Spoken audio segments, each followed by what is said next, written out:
So as soon as I get off the yard from working out, I gotta hit the showers immediately. It ain't no answer but about it.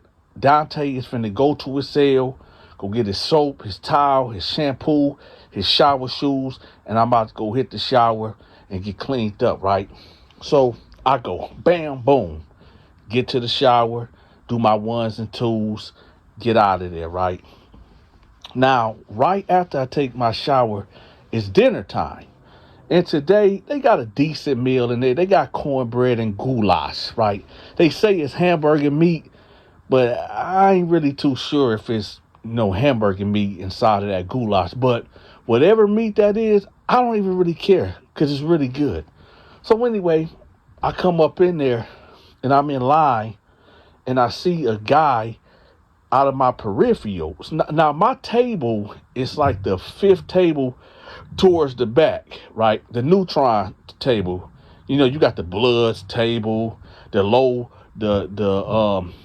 rider Nazi table, the Crips tables, the Gangster Disciples table, the Bloods table. Everybody got a table over here, okay? And you got the neutrons. Well, I actually got, how can I put it?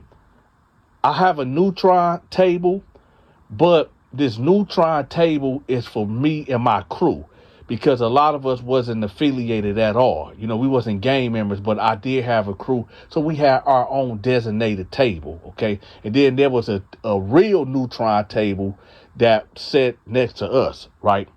So I'm looking and I see somebody sitting there at our table and none of my homies is here. I'm the only one here.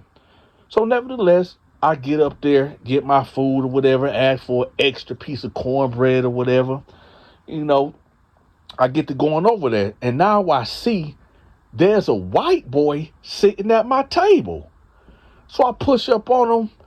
I put my tray down right in front of him and I'm standing over him. And he look at me and, dude is like probably 39, 40, maybe even 41, 42 years old, right? So he looked up at me. I said, "You all right, man?" He was like, "Yeah, I'm okay." I said, "Why you sitting at my table?" He was like, "Oh, every table I tried to sit at, they said I couldn't sit, and they said, the neutron tables is back there." I said, "Well, no, these chairs is taken, man. You got to go sit over there." So he was like, "Oh, okay, cool." So he get up. No problem. He go over there and he go sit at the other table. So about 2-3 minutes would go by and some of my guys would come in and, everybody start piling up. So everybody sitting at the tables, everybody talking, conversating, whatever. And we just talking about our day-to-day business, which I'm not going to talk about on here because the statute of limitations have not been up yet for some of these things. So anyway, we finish our food and we leave. Now, for some reason, I just couldn't shake the white guy that I just had this interaction with. He just seemed off, like weird or whatever. So I ended up going to the law library because, hey, I don't want to stay in prison. So, that was part of my program. I work out, I eat, I go to the law library for about 2 or 3 hours, get my education on, study for my GED, and try to get away up out of here, right? So I'm in there. So now it's time for the law library to close. So I'm going back to the unit, right? When I hit the unit, my homeboy Al like, "Hey Dante, you got a white boy in your cell." I said, "What?" He was like, "Yeah, we just got some inmates and they put this white dude in your cell." For some reason, I just had this intuition like, yeah, it's him. I know it's him, right? So I bailed up the stairs real fast, right? And guess who I see? It's him. Now, right now, he's unpacking his things, right? He's unpacking all his stuff, but he got his stuff on my bunk and on his desk. So I'm like, "Hey, what the fuck you doing?" So he was like, "Huh?" I said, huh? What the fuck is you doing? He was like, oh, the guard said that I gotta be in this cell. I said, why the fuck you got your on my bed? He was like, I'm sorry about that. I didn't know that was your, I didn't know this was your bed. My fault. I'm sorry. So he put his stuff up there, right? So I ended up closing the cell door, right? And he was like, hey, my name is Richard. And he stuck his hand out, and I just looked at him. I said, what you in here for, man? He was like, what do you mean? They told me to get in here. I said, no. What did you do to get in prison? What are you in here for? He was like, man, to be honest, I don't have to tell you that. I said, what? Come again? He was like, yeah, they told me, in intake that, people can get in trouble if they ask people, what they in here for. I said, so you a snitch? He was like, no, I'm not a snitch, but I just don't feel comfortable, telling you what I'm in here for. I said, so what did you touch a kid or something, or violate a woman or something?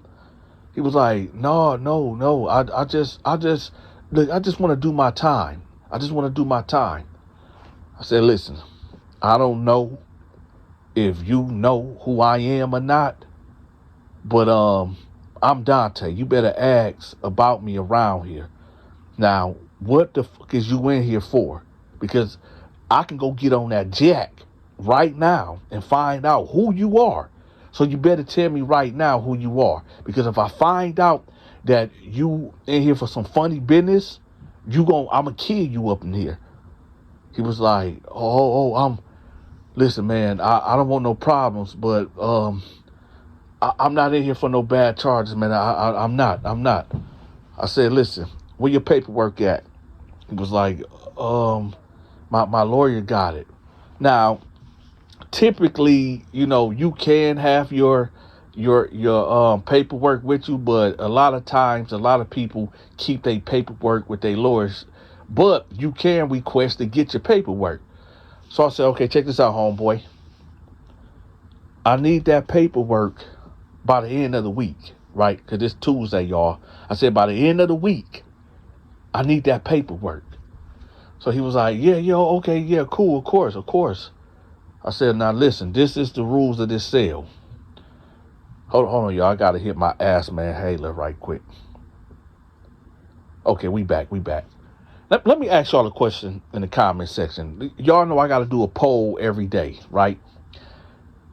Who in the comment section ever had asthma and who got asthma now?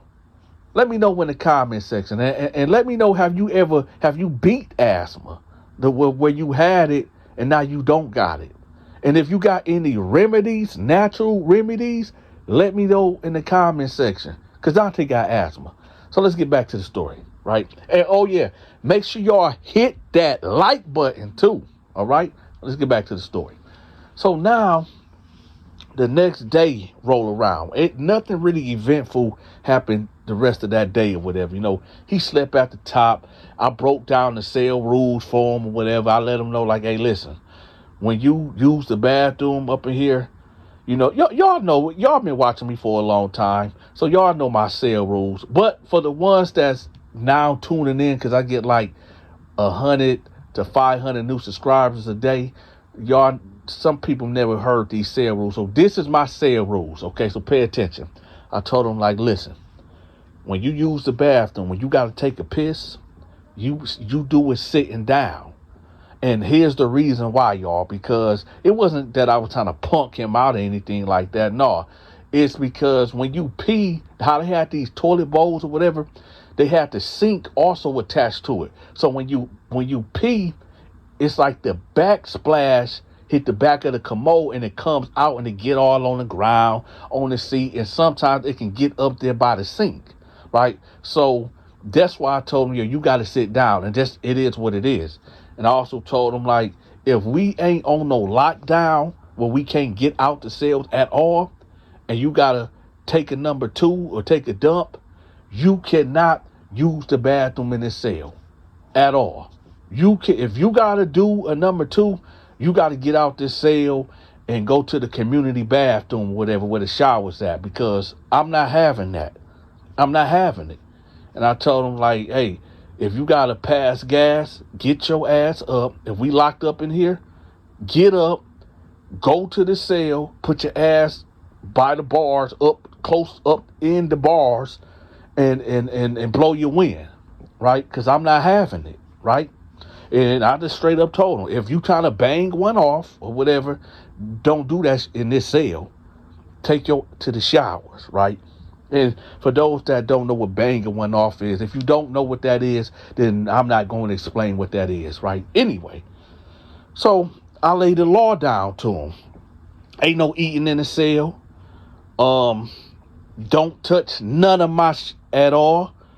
If you got something like some extra ramen noodles or honey buns or whatever, I need part of that. It's a tax being in this cell with me. And no, y'all, I wasn't extorting him or nothing like that, but it is what it is. This is my house. This is my home. You paying rent up in here, and that's just what it is, right? What are you gonna do about it? Fight me? What you gonna do? Try to get a knife? I the one hold all the knives in here. Ain't nobody finna give you no knife. You hear me? So that's my rules. Now let's go to the next day. So the next day, get out the cell or whatever. I go hit the showers, go hit the yard, talking to the homies, talking about, prison politics and business and who doing what and who said this and that and who we probably about to move up on and push up on or have to, whatever we doing, right? So one of my homeboys was like, hey man, what's up with the white boy? I'm like, what you mean, what's up with him? Like, well, what are you in for, man? Because, dude seem like he ain't right. Like, I said, you get that feeling too. I said, he was like, yeah. I said, man, listen. I asked him what he was in there for. He tried to pull that white shit talking about, oh, the guards told me that, we don't have to tell people what we in here for and all this and that. My homeboy was like, yeah, so he in here for some bullshit, right? Yeah, I was like, yeah, because, if you was in here for, like, robbery or, killing somebody or, doing some fraud or whatever the case is, you would just tell it, But if you were here on some bunk charges, then, of course, you going to try to play that game, right? So they were like, well, what you going to do? I said, I can't really do nothing right now until I get that paperwork I gave them to sundown Friday to have that work in, or you already know. It was like, oh, okay. So I was like, all right. So later on that day, the whole prison got on lockdown because some damn dope fiend ended up stabbing a CO or whatever in his thigh or whatever. So they locked the whole prison down, right? So we all in our cells or whatever, and he up there reading the Bible, right? I say, hey, what you up there reading, man? He was like, oh, I'm reading Revelations. I said, man, what you know about Revelations? He was like, man, I just feel like want to get my life together, man. I just want to know what's gonna happen at the end of the world. I said, oh, okay. So what part you on? He was like, man, I'm on a part where God was talking about the martyrs or whatever, and I said, the martyrs? He was like, yeah. I said, oh, okay. I said, hey, tell me something, man. What you in here for? Like, real talk. What you in here for? He was like, man, you know what? Forget it. I'll tell you because only God can judge me. I said, what? So he was like, well, all right, this will happen. I had a business or whatever. I ran a furniture store. And, everything was going good. I was married and, I ain't had no kids or nothing, but I was married or whatever. And, my wife's sister, she fell on hard times and her 9-year-old daughter moved in or whatever. And, everything was good or whatever. And, me and the 9-year-old, my niece basically, we got real close. I was like a father figure to her, and she was troubled. She was real troubled. I said, okay. He was like, so anyway, I used to pick her up from school, take her to school. We'd go out to get ice cream. I treated her like she was my daughter. And, one day I come home and the police is in the living room. I said, okay. He was like, they was questioning me, asking me, have I ever been inappropriate with her and all this, and I'm confused because they not telling me that I'm being, charged with anything, but they ask me all these questions, and I'm like, no, I don't, I'm her uncle basically, and yeah, we do be alone sometimes, because the detective was asking him like, have you ever been alone together, and this and that. He was like, yeah, I take her to school, I pick her up, I take her out, yeah, I don't see the problem. What's going on? Right? So they like, well, we gonna be in contact with you, whatever. So as all this going on, his wife is in a separate room, right? And so when they leave, she comes out. She was like, you touched my niece. You touched my niece or whatever. He was like, what? She was like, you touched my niece. She told him that you touched her. She got herpes or whatever. He's like, what? Man, I ain't do this. Blah, blah, blah, blah, blah, blah, blah. Right? Now, 2 years ago, he ended up having an affair with a prostitute that ended up giving him herpes, right? Because he ended up giving it to his wife. So when the wife heard about the niece having herpes or whatever, I guess she had it like, she had an outbreak at school or whatever on her lip or whatever. And whatever happened with whatever counselor and investigation, they just said, hey, y'all need to look into this. And now the family getting questioned, right? So now his wife's sister, which have the daughter, she done moved out with another relative, to protect the girl or whatever. So she like, I know you did it. I know you did it because you got herpes. You got it. And he like, man, I swear to God, I ain't do that. Man, hell no. So long story short, she ended up divorcing him, right? He ended up going bankrupt. She ended up getting the business, cashing it out, moving on, and they pressed 4 charges on him. Now, here's the thing.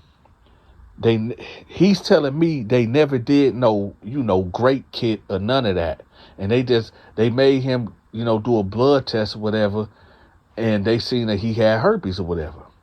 So he come telling me like, I promise I didn't do anything with her. I would never hurt a child and all this and that. I said, so how did she? So I said, did she have herpes? He was like, yeah, but I didn't do it. It was basically, they say everybody got herpes, like, with a cold sore. I said, okay. He was like, yeah. So basically, they trying to say that I did it because she got it, but really everybody got herpes. You probably even got herpes. Have you ever had a cold sore or a blister or anything? I said, no, I don't think so. He said, you never had a cold sore when you was a kid? Like, I don't know, man. He was like, but basically that's what it was. But, when they took my blood or whatever, and I told him, yeah, I do got herpes, but I caught it, for, messing around with a prostitute. But they just went ahead and charged me, and I had to cop out to it because they were talking about giving me 30 years. So I said, how much time did they give you? It was like, man, they gave me 4 years. They gave me 2 to 4 years. I said, listen, I'm going to be real with you. This is what's going to happen. Because I don't know. I appreciate you telling me the truth. If that's the version of your truth, I appreciate you telling me, but I'm not going for it. I said, I'm going to tell you what's going to happen. I'm not going to kill you. I'm not even going to beat you up. Right? But you can't sleep up there. He was like, what you mean? I said, you sleeping on the floor. He was like, what? I said, Now at this time, y'all, he's laying down, he's sitting up, and I'm standing up, right? I said, you gonna get off that mat because it's mine now. That mat is mine. I'm doubling up my mats. You gonna sleep on this floor and I'm taking all your shit. He was like, hey man, you can't. When he said you can't, I grabbed him. I grabbed him by his shoulders, threw his ass right on the floor. Boom! Right? Then I grabbed him by his shirt. Y'all know how a bully be grabbing somebody by their collar? I grab him like that. He like, come on, man, don't hurt me. I didn't do it. I said, listen, I don't give a fuck if you did it or not. You got bad charges. Ain't no motherfucking way you about to be sleeping on top of me. Pause. Double pause, y'all. Triple pause. I said, ain't no way you gonna be sleeping on top of me. Right? I said, you gonna sleep on this motherfucking floor, and I dare you, if the cops come by here talking about, yo, why you sleeping on the floor, you better say because your back hurt. He was like, man, don't hurt me, please don't hurt me, man, but I don't want to sleep on the floor. I said, motherfucker, you ain't got no choice. You think this ain't no Burger King, motherfucker? You can't have it your way. I said, you think I'm playing? So I just smacked him like, boom. Smacked him right on the side of the face. Boom. He said, help. I put my hand over his mouth, right? So I got my left hand. I'm basically mounting him at this point. I got my left hand, pause, double pause on that. I got my left hand on the concrete floor. I got my right hand, I'm trying to paint the picture. I got my right hand covering his mouth and my elbow digging in the side of his neck. I'm like, shut your motherfucking ass up. Shut the fuck up before I kill you in this motherfucker. I'll choke you. I'll choke the fuck out of you up in this cell, motherfucker. You gonna do what I tell you when I tell you to do it. Do you understand? So I got to choking him. So he gagging and stuff, and he can't really, his screams and his cries is muffled because, I got my right hand over his mouth. So I said, so he's like, I can't breathe. So I let him go. I gave him a little oxygen, just a little bit. And I said, I'm going to let you go, but you going to do what the fuck I tell you to do, right? Right? He said, yeah. So I let him go. I said, now, because they gave us combinations, with the lock and the socks. Yeah, but that's a whole nother thing. So we had combination locks, right? So I said, what's your combination? Because like I said, y'all, I'm taking all this shit. I don't know if he's telling the truth or telling a lie. So I gotta make sure, right? Me do my due diligence until that paperwork come up, and I'm the paperwork eagle. I can see if there is any mishaps in there that could be innocent, right? But I can't take no chances. So he tell me his combination, whatever. I open this locker box, take all this shit, right? Everything. Because my philosophy is, if you violated a child or a woman, tell. It is what it is. It's open season on you. You better hope, hey, I'm not beating you up. I'm just establishing dominance over you to let you know it can get worse, right?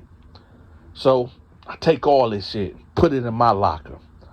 So I lay down on the bed, whatever. Now, I left him with a pillow and this blanket, whatever. So he wasn't just straight raw dog in the floor. Pause, right? He wasn't bowed all the way on the floor. So I jump up back in the bed, right?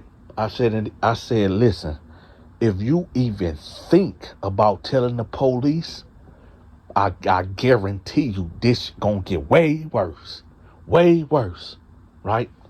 So he's like, all right, man, all right, man, all right, right? So the next day, count time. Now, count time, everybody got to come out their cell and be standing out front, right? So we get out there. He's standing there, got his hands on his hips, because I guess his back was hurting or whatever, tossing and turning on that hard floor or whatever, right? So when the guard get to him, he like, what's going on with you? He was like, nothing.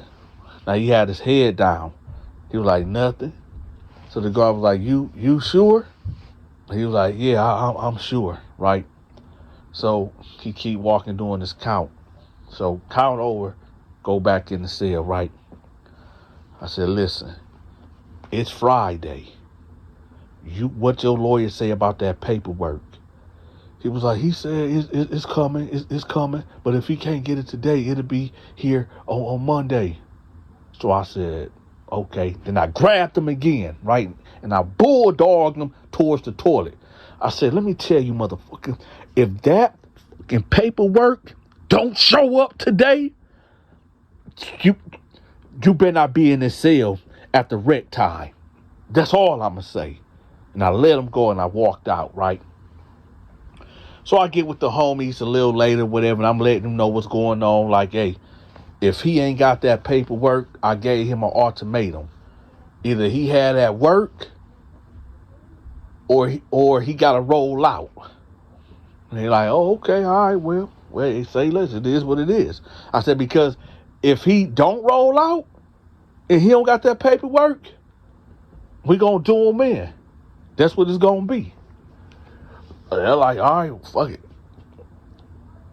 So, I'm on the yard or whatever, doing my day-to-day business in prison or whatever. And now it's that time.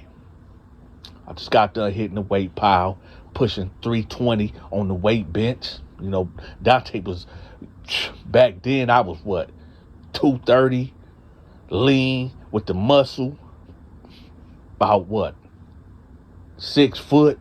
Come on, man, y'all couldn't tell me nothing. So anyway, I leave up out of there, right? I go upstairs. His locker gone, everything gone. So I said, okay, yeah, I know what it is. I know what it is. He checked in. That's what he had to do. Now, I didn't see him anymore at all. I don't know what became of him. He said he had 2 to 4 years and I don't know if anybody else found out what he did.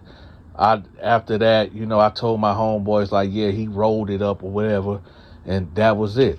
I don't know if he spent the rest of his time in a hole. I don't know if he got transferred to another facility. More than likely, he probably didn't. I don't know where the dude went. But let me tell y'all something right quick. For you cats out there that like to play in a kiddie pool or like to be a playground specialist, understand, you might don't get caught the first time, the second time, maybe even the third time. But eventually, you will get caught. And when you do, you better hope and pray to God that you get somebody like me as your cellmate. And I'm going to tell you why. Because I gave cats the benefit of the doubt until I got that paperwork. Now, there was other situations where, was on the news and everything, and you got a cat that hit my block of my unit or whatever, and it didn't turn out so well for them. But then again, you got cats that don't want to hear no talk. If they know that you got these type of charges, it's, you might as well hang it up, right? So I'm going to tell you cats again, for you cats like to violate the youngins, understand, you will get caught. And when you do, there's guys in there like Sweet Low, Purple Passion, Big Thomas, Big Larry, Freaky Freddy. They're in there waiting on you. And trust me, I ain't even gonna say that. Hey, let me give y'all an update right quick. If y'all like these type of stories, I need for y'all to check out my homegirl Stacy Storytime. She tells some crazy stories. I'm gonna have the link to her channel pinned at the top of the comment section. Y'all make sure y'all subscribe to my movie and my gaming channel. I'm going to have that link pinned at the top of the comment section. Also, y'all subscribe to Stacy Storytime. She's tell phenomenal stories just like myself. And if y'all feeling generous, make sure y'all leave me a tip. I'm accepting Cash App, Zelle, and PayPal. Until next time, y'all take care. I'm gone.